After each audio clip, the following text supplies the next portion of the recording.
Hey, what's up guys? Alex here. So back with another video. So this video will be about preparing for the 46th World Othello Championship.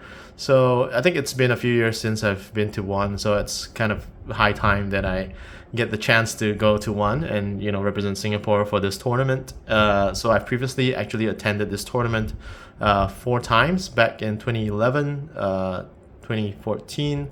2016 and 2019. So and then COVID happened. I think there was a break of 2 years between 2020 and 2021, and 2022 it was in Paris, 2023 was in Rome, and now 2024 October 27th, 24th to 27th is going to be in Hangzhou, China. So basically we're at the homepage of the World Othello Championship. I did want to kind of use this video to record down my thoughts going into the World Othello Championship. Before, some 3 months before going to this tournament, and maybe outlining my approach in terms of how I would prepare compared to the first four that I've been to. So I think for the first four World Othello Championship, what I've done is to kind of go in and kind of free play, just play what openings I like, or what styles I like to play, but I never really give a thought about what would be more effective in terms of winning, or what could be good against my opponents. So I did want to kind of record myself preparing for this, and just sharing this approach across with how I'm trying to prepare. Of course, by the time this video is released, you guys would be looking at this sometime in November, and the World Othello Championship would have passed. Hopefully I would be now kind of re-looking at this video and comparing my results. Hopefully, ideally I would like Team Singapore to probably fight for the top three in teams, and and hopefully I would have managed to get a top 8 individual position. But we'll see how it goes when this video releases, so that should be interesting to see. So obviously when this video is released, you guys can see the results on the homepage. Again, I believe the homepage should still be live when this video launches. So right now we're at the homepage. We did want to look at some basic information. You can see the venue, and then there'll be video, poster, prizes, organization. Right now I don't think they have too many details besides the venue. So this is a nice kind of oriental dragon themed poster for the World Othello Championship, so pretty nice. Hangzhou is a city, and it's almost like a first tier, more like a first to second tier city in China. It's gonna be great. It's well known for their artistic culture, and their beautiful nature views and architecture. So at the venue, it's interesting. They did manage to get a sponsor this time, which is a board game company, and at the same time they did manage to get it at intellectual building, but in Chinese we usually call it a qiyuan. So qiyuan basically means like a place where they play chess professionally. So it could be chess, it could be Go, or weiqi, or baduk, if you know it as baduk. So over here is the address, so it's interesting. It's quite convenient as well. Not too sure why I can't load the pictures, but let me just kind of jump to the teams. I did want to look at the teams from a preparation perspective. It'll be important to know who I'm up against. So in teams, you can see the teams are always lined out alphabetically, so you can see the teams. And of course you have Matthew Vinar from Australia, Joanna William. So Matthew being one of the kind of top Australian players, it would be exciting to play. I think I've previously lost to him before. And Joanna being a few times female world champion, is also pretty strong. I would probably put them as like a tier 2 level at least, probably capable of fighting within the top 20 to top 10 level, easily getting like a 7 to 9 wins at the WOC. So in Team China, I don't really have a lot of background for all the players, but I'm aware that Song Yan, being a seeded player, marked by the star over here, he would probably easily be a semi-finalist contender. So I would definitely put him at a tier 1 player. And then I think, based on my understanding, Du Zhouzi will also be like a tier 2 player, looking for the top 10, maybe an outside chance for the semi-finals. And the rest, I wouldn't have a lot of background, but it seems like they would not be too bad, because I know China has great players, so they shouldn't be too bad in terms of playing standards as well. So Czech Republic, I think I've only encountered Thomas Doda before, so he was definitely a tough player, and I think he's been improving over the years. It's definitely going to be a hard one to play. The other two players I'm not too familiar, but I wouldn't be able to comment too well on them. The Danish players, I think they're relatively new to the scene, but they're very passionate. So I think it should be a good one from them as well. The French team would be a very seasoned team. I think Mark Tested is a former world champion. Takuji Kashiwabara, a Japanese professor, I believe, in Europe and France, and basically Adriani. I think these are all seasoned players, so definitely tier 2 and above. So I myself, I kind of rate myself as a tier 2 player as well, more towards like a top 20 to top 10 contender. So it should be a tough tournament. And I think in terms of teams, China would be one of the top teams to kind of contend for the top three teams. So is France, Hong Kong as well. I think most of their players would be pretty high level as well. And of course, Lee Chun-wan being a personal friend and also a former semi-finalist in 2017, he's someone to look out for. And Maverick, who has almost equal strength, I think he was probably sometimes has an edge over Lee Chun-wan, so that would be interesting. And Calvin Yang is the interesting player. He's the player that I covered in my blog before. He's actually a blind player, but he's able to play the game so well, and at least at a tier 2 level. So it's really commendable that he uses a very special board with concentric circles on a black disc to kind of distinct between the white and the black. So the white disc would actually be smooth, the black would actually be concentric circles, which you can touch by texture, but it's so hard. I've actually tried it personally before. It's so hard to kind of tell the board position just by your sense of touch with your eyes closed and not being able to see the board position. So I've played against him before. I've won him maybe once or twice, but always at a very narrow margin and a very difficult position. I think there were many times that I was actually in a losing position against him. So kudos to him, and I believe he should be able to do pretty well as well at this tournament. The Indian team, I don't really have a lot of background, but I do know that they're playing at a fairly good good standard. I would say Ashok and Mehu are players that I'm more familiar with. I think they've been to the 2014 World Othello Championship as well, so they've done pretty well there. From a team perspective, I would say Hong Kong probably has a bigger threat compared to India. Israel and Italy, it seems like they've only sent lone players, so I wouldn't say they're a big threat from a team perspective, considering only the top three individual scores are accounted for. So Ivory Coast, I'm not too familiar with their level of play, but I would expect some good games from them as well. And for Japan, definitely they are always the favorite. They've been winning the team championships for the past 15 or 16 years, so I would probably classify them as a favorite. And I think Yusuke Takanashi, Seiya Kurita, and Soma Nara are all players who are playing at the World Othello Champion level, so they are championship contenders. Also, like Song Yen, they would be looking to enter the semi-finals. Hisako Hinashita actually came pretty close in 2016 to actually enter the semi-finals, so she's a female player, but she's extremely strong as well, and she's won 9 wins before. Probably like a top 5 to 8 level, so that should also be a player to watch out. And of course, the youth player that they haven't yet registered on the website would also be very strong. Unfortunately for the Japan team, it's always an all-around team for them. And for Korea, my understanding is the Korean players will at least be a tier 2 and above, so they're always difficult to play. And same for Malaysia, I think you do get a few players who are very strong as well. I think Yap Siu Kun and Yap Kok Soon, who are brothers and sisters, actually came to Singapore quite often for tournaments as well, and very, very challenging and very tricky for them. So I think Malaysia would be a decent team as well. So for Mongolia, unfortunately, I don't really have a lot of background from them, but it seems like they're very up and coming and they have a lot of young players, and I know their scene is very vibrant. They have a strong support from the government, so that should be an interesting one for them as well. Netherlands, so this time round, Netherlands would actually have a very interesting player, which is Mr. Makoto Suikuni. He's a Japanese 2-time world champion. So he's been in Singapore for some years before working, and now due to work, he's kind of circled to Netherlands. And over here, I think he's been doing very well. Won the EGP and also the European Confederation title. So you see a trophy next to his name. It basically means he qualified to the World Championship through winning the European Confederation Cup. So Confederation champion over here. And I think Daniel Dufour, Jan de Graaf, are also strong players. So the Netherlands team should be pretty strong. I'm not too sure about Remco and probably his I guess his son and daughter, his daughters probably. So I think they should be pretty strong as well. So the Netherlands team has a very strong team, and they have a team of 6, so they do have a slight advantage in numbers and quality. So for Pakistan and Sri Lanka, I don't have a lot of background, but it's probably best to assume that they do have a strong level for them to kind of travel to China and want to kind of play at the World Hotel Championship. So I think those should be interesting as well.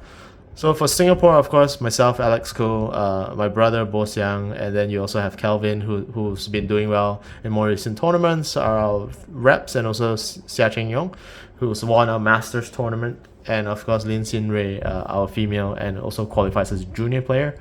So hopefully, we can also contend and get a good result at the World Hotel Championship. So watching this video is probably a retrospective look. So hopefully we do get something.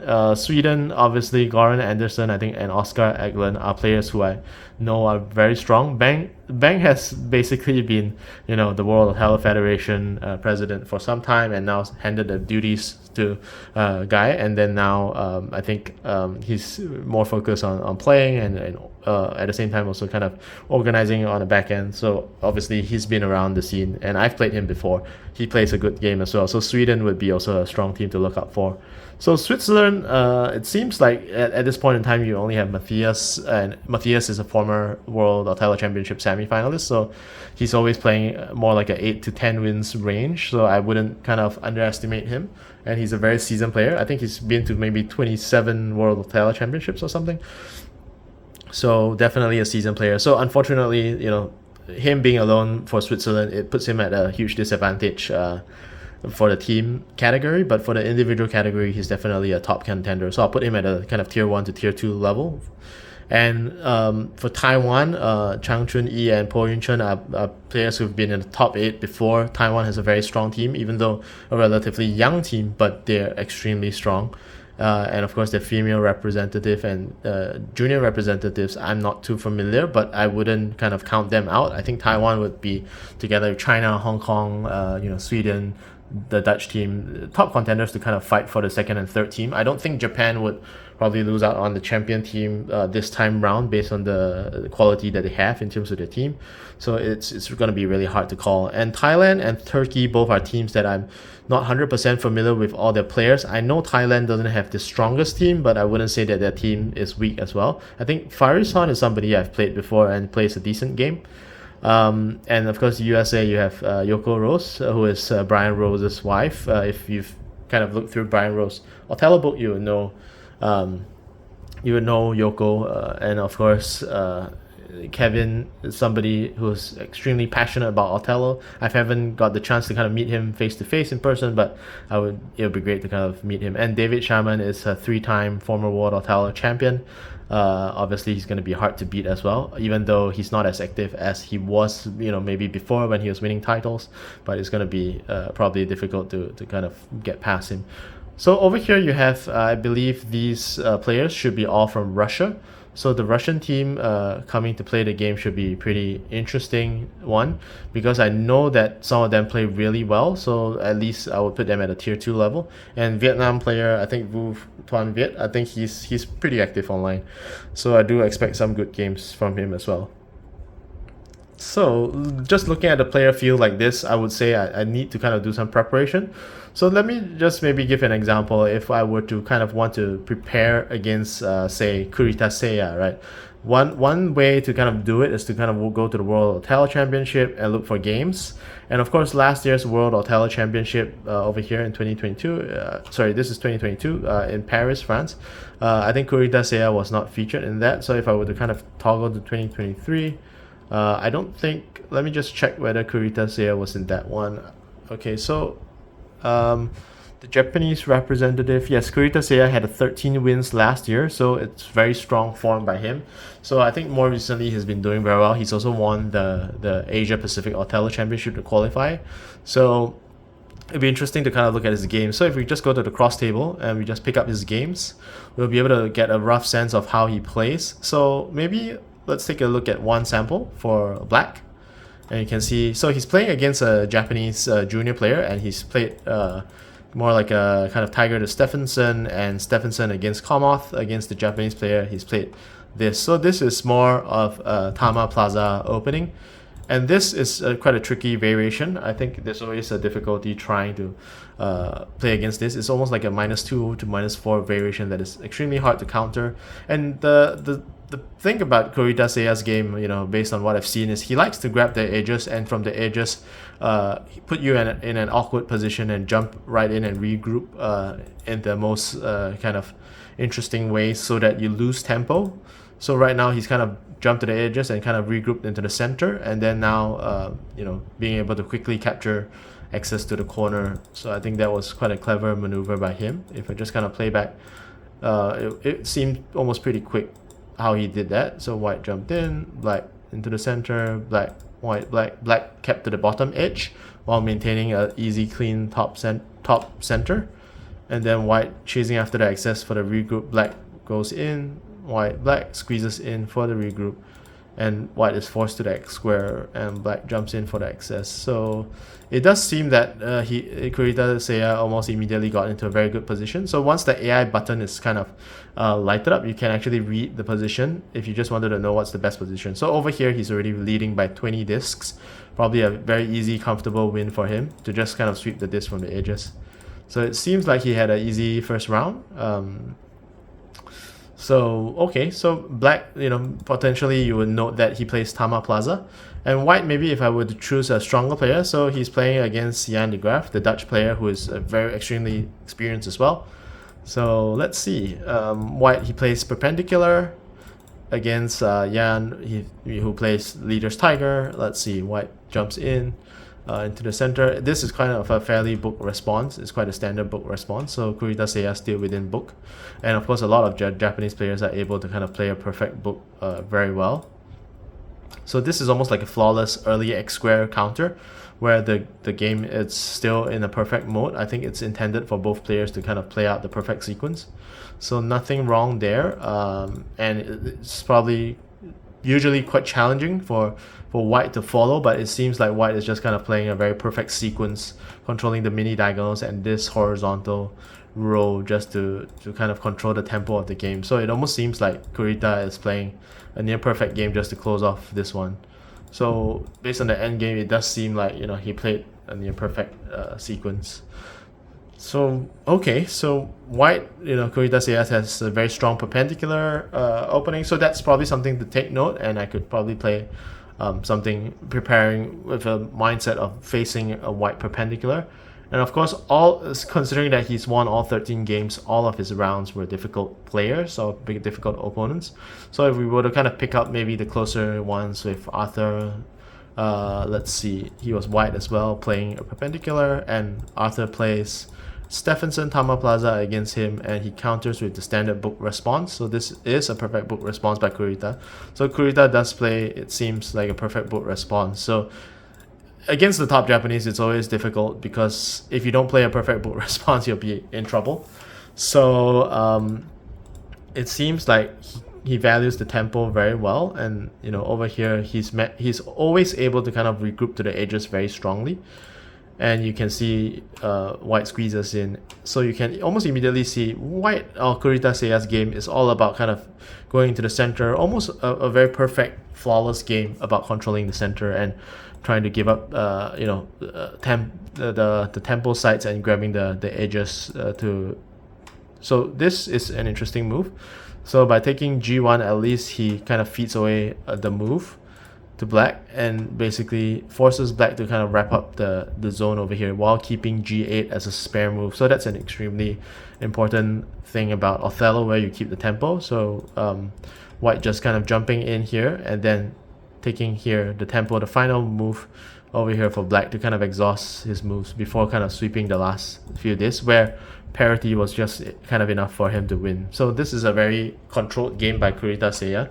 So obviously, him being a top player, I think he won 13 wins, but he was not able to win the semifinals against his compatriot from Japan, Yasushi Nagano, who eventually kind of gone on to win the World Othello Championship. So that's, I think the fate that he suffered in 2023 was kind of similar to what Yasushi Nagano suffered in 2016, where he kind of came in with 13 wins, straight wins in the preliminaries, and then kind of unfortunately ended up